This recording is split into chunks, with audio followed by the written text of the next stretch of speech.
ইন্না আসাদ্দান নাসি আদাওয়াতান লিল্লাযীনা আমানুল ইয়াহুদা ওয়াল্লাযীনা আশরাকু। কোরআন পাক আল্লাহ বলেন, মুসলমানদের কঠিনতম দুশমন হলো ইহুদি এবং মুশরিক, এই দুটো জাতি।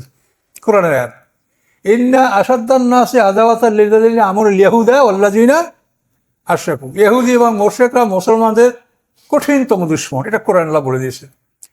এই জন্য আল্লাহ আমাদেরকে সতর্ক করেছেন, লা তাত্তাখিযুল ইয়াহুদা ওয়ান নাসারা আউলিয়া, ইহুদি খ্রিস্টানদেরকে তোমরা বন্ধু হিসেবে গ্রহণ করো না, যদি কেউ করো সে তাদেরই দলভুক্ত। খুব কঠিন কথা আল্লাহ বলেছেন। তো এখন আমাদের যে সমস্যাটা সেটা হলো এই ইহুদি সম্পর্কে আল্লাহ রসুল যে হাদিস বলেছেন সেটা শুনলে আপনি অবাক হবেন। আল্লাহ রসুল সাহাবায়ে কেরামদেরকে বলেছেন, ইন্নাকুম, নিশ্চয়ই তোমরা, লা তাত্তাবিউনা মান কানা কাবলাকুম, নিশ্চয়ই তোমাদের পূর্ববর্তী যারা ছিল তোমরা তাদের অনুসরণ করবে। কীরকম করবে? আল্লাহ রসুল বলেন, শেবরান বে শেবরেন, এক বিঘাতে এক বিঘাত করে, জেরান বে জেরাইন, এক হাত করে তোমরা তাদের অংশতে থাকবে।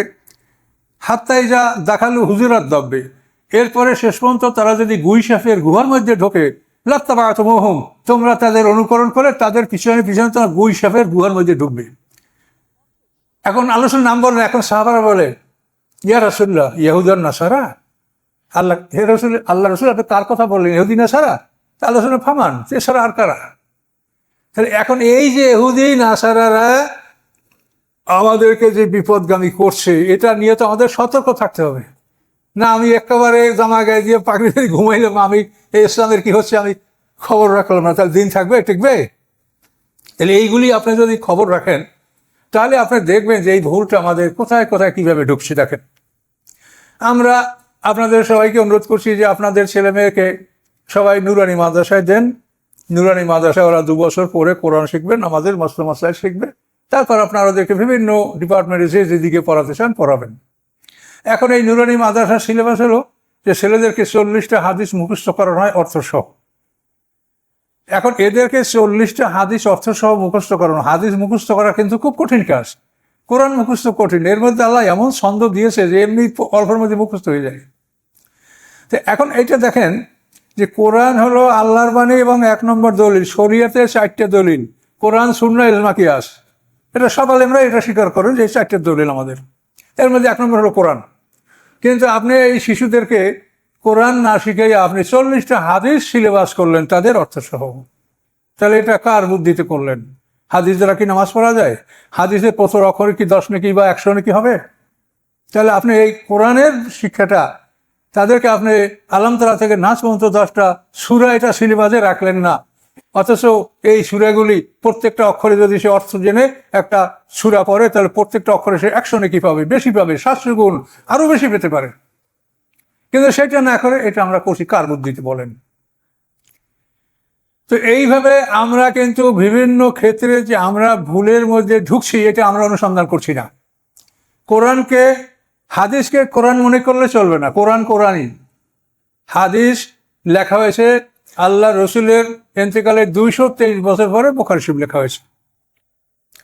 এখন হাদিস তো আমরা যে হাদিসের ব্যাপারে মূলনীতি গ্রহণ করছি সেটা হলো এই যে কোরআনের খেলাফ কোনো হাদিস আমরা গ্রহণ করব না। সেই হাদিসটা যদি আপনি বলেন সহি, মুতাওয়াতির, যাই বলেন, আমরা সেদিক দেখব না।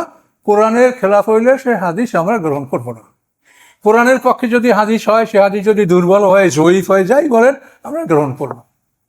এছাড়া অন্য কোনো পদ্ধতিতে আমরা আগাতে পারছি না। তার কারণ হাদিস সহি বলার জন্য যে সনদ মানে কি?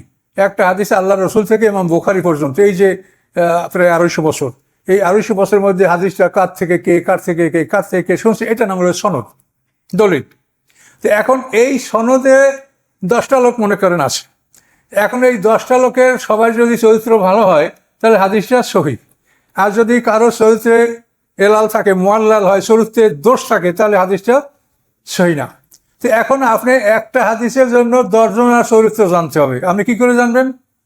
100টা হাদিসের জন্য আপনার 1000 সনদ লোকের জীবনী জানতে হবে। আপনি কি করে জানবেন? সে ব্রেন খারাপ করার বুদ্ধি। আমরা শুধু একা রাসূলের জীবনীটা আয়ত্ত করতে পারি না, সারা জীবন পড়তেই আছি, তারপর অমুকটা মনে থাকে না, উল্টো মনে থাকে না। কি সত্য কিনা বলেন? এগুলো মানুষ কি করে আয়ত্ত করবে? তো এই জন্য হাদিসের ব্যাপারটা আমরা এক কথায় যে কোরআনের সাথে যেগুলো আমাদের সাংঘর্ষিক সেগুলি আমরা বাদ দিচ্ছি, অন্যগুলো আমরা গ্রহণ করছি।